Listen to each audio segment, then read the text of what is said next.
And this isn't going to mean anything to anyone who doesn't sew, but the bias tape doing the Hong Kong finish inside is from the 70s. Came in a little package. Bring this over to Maddie.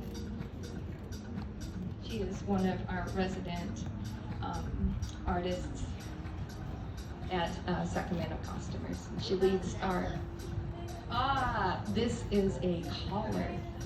It's a collar, separate piece. We find things everywhere we go. This was at the Galt Flea Market. I don't know if you've been there, but the Galt Farmers Market every Tuesday and Wednesday. This is the ad for the Galt Farmers Market. Beautiful produce. However, when you go back in the corner, you're going to find vendors from LA with rolls and rolls of fabric and bins, and then sheets spread out, and they throw stuff on the ground. And if whatever you can find there, you get $5 for $1 or something. So I'm going to turn this over to Maddie. Thank you very much. Hat to wear. So, what do you think? Which hat I should wear with this outfit? This one or the other one?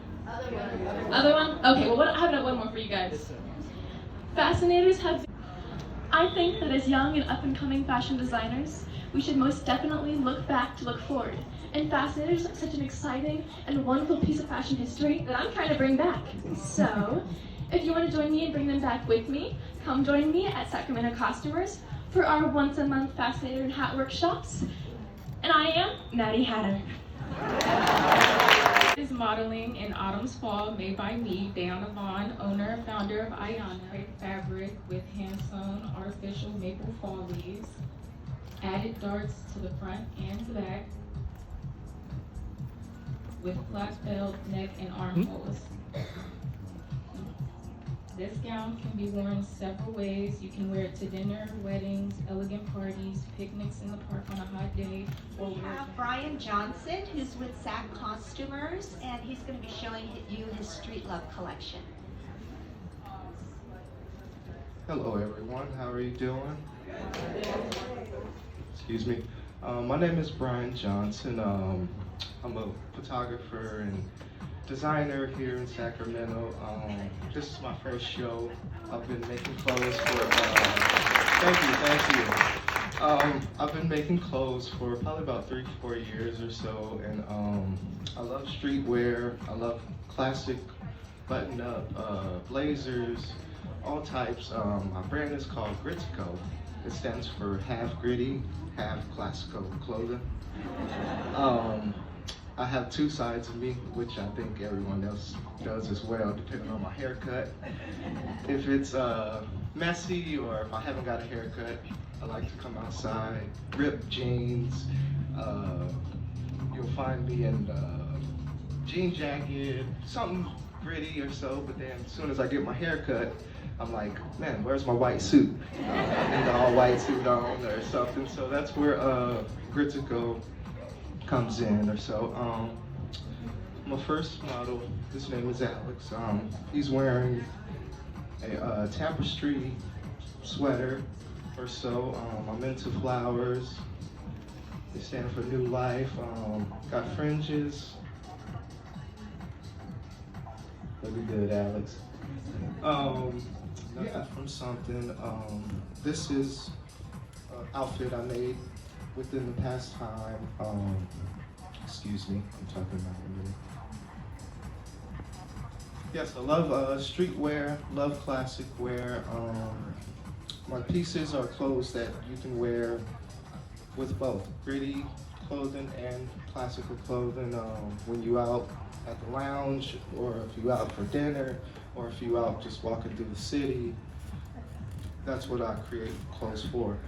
Next, we have button-up shirt made out of upholstery fabric. That's one also thing that I am interested in. I love interior design as well, so I try to translate that within my clothing, because I want to have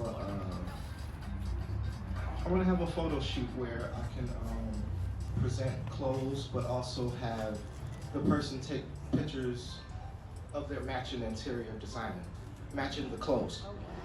Like so, imagine your living room. I'm sorry. Imagine your living room set up and you have a matching outfit with it. So, yes, just imagination and life. Yes, yes.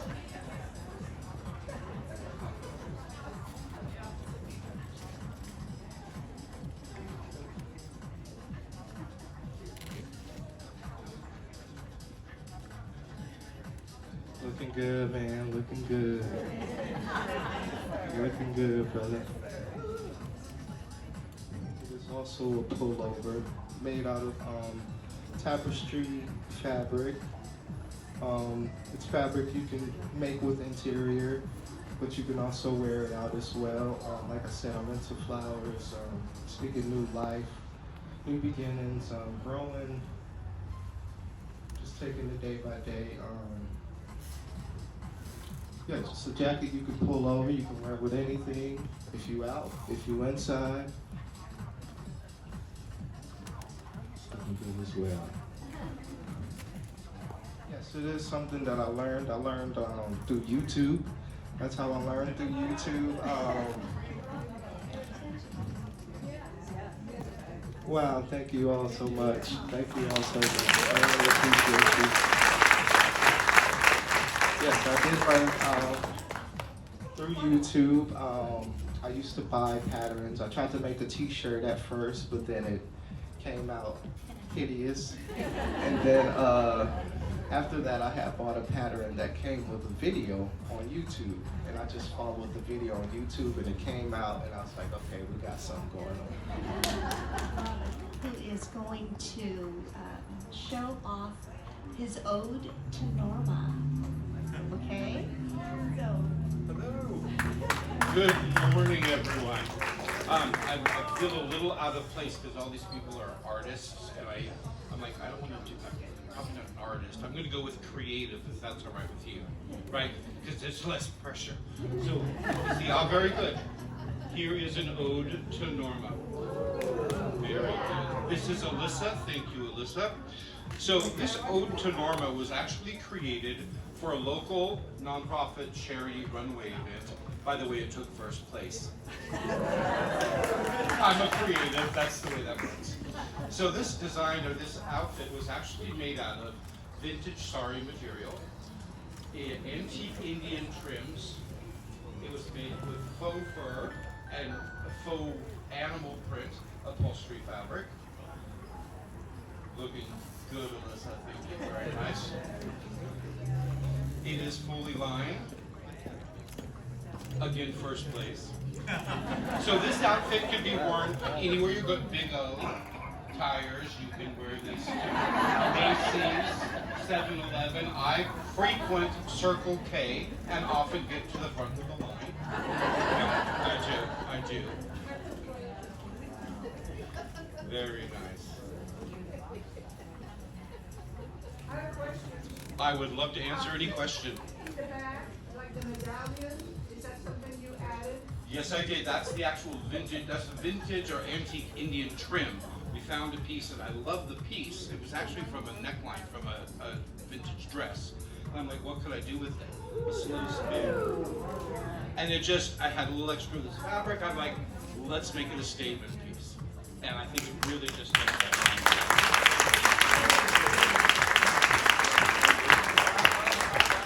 Beautifully done. Thank you, Alyssa. You can actually stay out here, right? One more pastor. Come on, Alyssa. Follow me.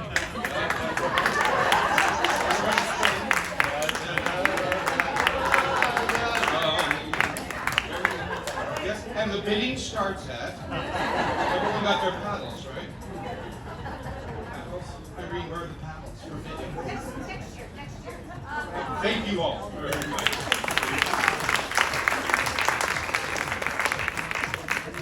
What did you guys think? These are fabulous. Beautiful coat. Thank you.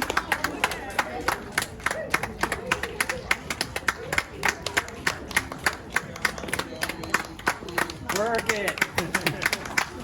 I love it.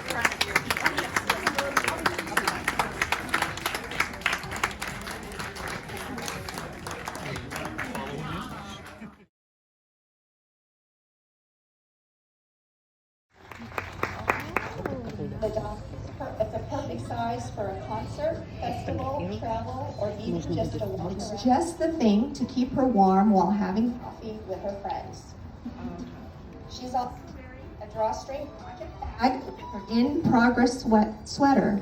Inside the bag, small squeeze frame bag that can hold her phone charger or a small knitting tool.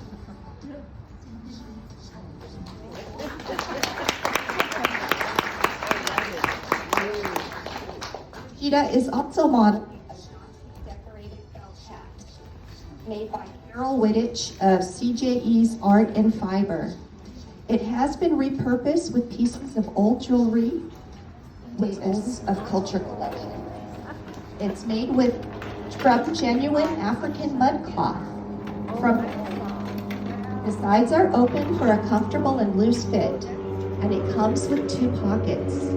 It looks great for both a casual or dressy occasion. Absolutely stunning, guaranteed to catch the Karina is modeling an outrageous and arty denim jacket by Beaver Brown of Beaver Brown Designs. It was inspired by the popular denim range of the 60s and 70s and cowrie shells. Granny square shawl. It consists of 3 full large granny squares. The connection method forming the squares into a rectangular V with a clever gap left for the neckline.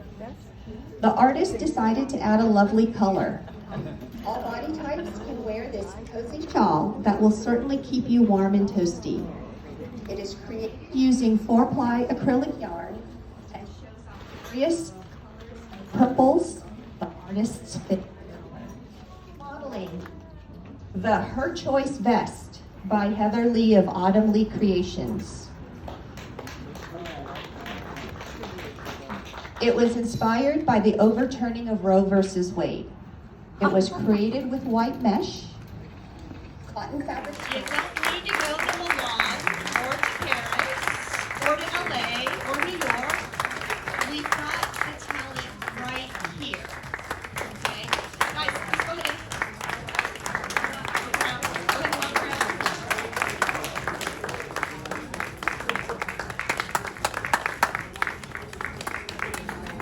So, did any of you guys get inspired? Are you creative? Like, oh my gosh, I know what to do with that big piece of fabric. I didn't know idea. So what is going to happen next is the models are going to come back in, take off the garments that were made. It's going to be put on a rolling rack, and we're going to pull it out into the patio area. A lace kimono jacket, and this is a one-of-a-kind kimono style jacket made with mixed and matched black and white silky fabrics, collage pieces, and a remnant of lace fabric. Notice the Tulau Lautrec Asian scarf accenting the sides and back. This bohemian style jacket is made by Yvonne Warren of Jewels and Fiber. A wool jacket made by Heather Lee of Autumn Lee Creations. It was inspired by combining patchwork and duster jackets and made with wool and cotton fabrics, combining patchwork lapels and bell sleeve inserts, as well as pin tucks in the wool sleeves and back. Oh, that's nice. The jacket finishes off the wonderful machine embroidery embellishments. Is modeling a jacket made by Nika Ivanov, and it was inspired by Nika's love of nature and made with merino wool and silk through a technique called nuno felting. And nuno felting is a process of making a new type of fabric by combining a loose fabric weave with raw wool. With this process, each garment is without a single stitch. No stitches whatsoever on this jacket. Alyssa is modeling a pair of hand-dyed silk rayon fingerless gloves. And Alyssa is also modeling a vintage quilt coat made by Molly Stewart. And it was originally a prototype she created while planning a coat design for a family reusing their own family quilts.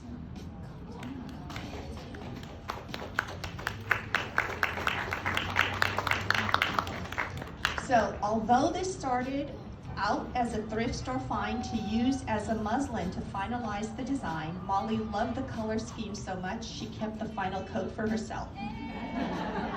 I'm also wearing a halter vest by Irene's Originals, which is made with antique gold leather and on one side and a fuchsia embossed and textured coordinating fabric on the other.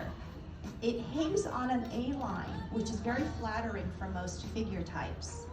And you can dress it up with nice loose flowing black pants for a night out in town, or dress it down with jeans.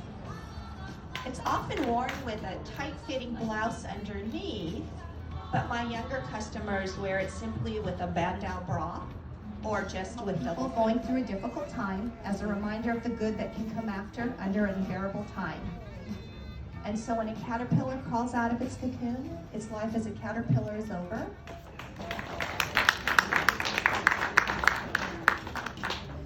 The matching purse was also made by Nika Ivanov, and it was inspired by river stones and made with wool and silk through Nuno felting. You may not believe, but it took longer. However, it resulted in a nice, more delicate piece.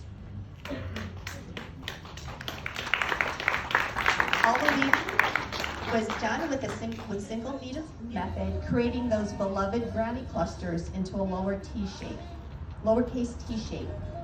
But this time, it's not just about style, it's about making a statement. With its slightly longer silhouette and intricate details, this piece oozes sophistication.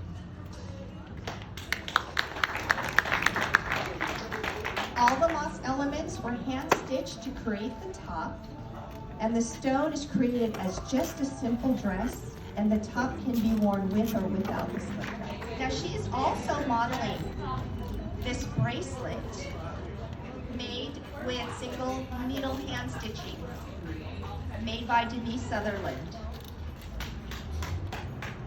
She started this concoction when the air conditioning was going full time, and she was wishing, and also used pieces of lace and other fabric details to provide pops of design to this dress. Nika loves the idea of reusing other garments that may no longer get worn and give them a chance to shine again.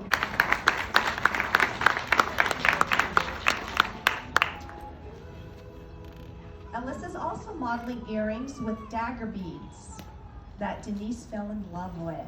But there seemed to be more catching and tangling of the thread than usual, especially as she added fringe to the earrings. The tops are woven with payout stitch, with fringe stitch for the crystals and dagger beads. Everything is hand beaded with single needle stitching, and the earring wires are sterling silver. Down to Stefano. And it was inspired when Anne was looking at her stash of beads and finding this fantastic vintage dress clip. She had kept it tucked away with gorgeous glass beads and vintage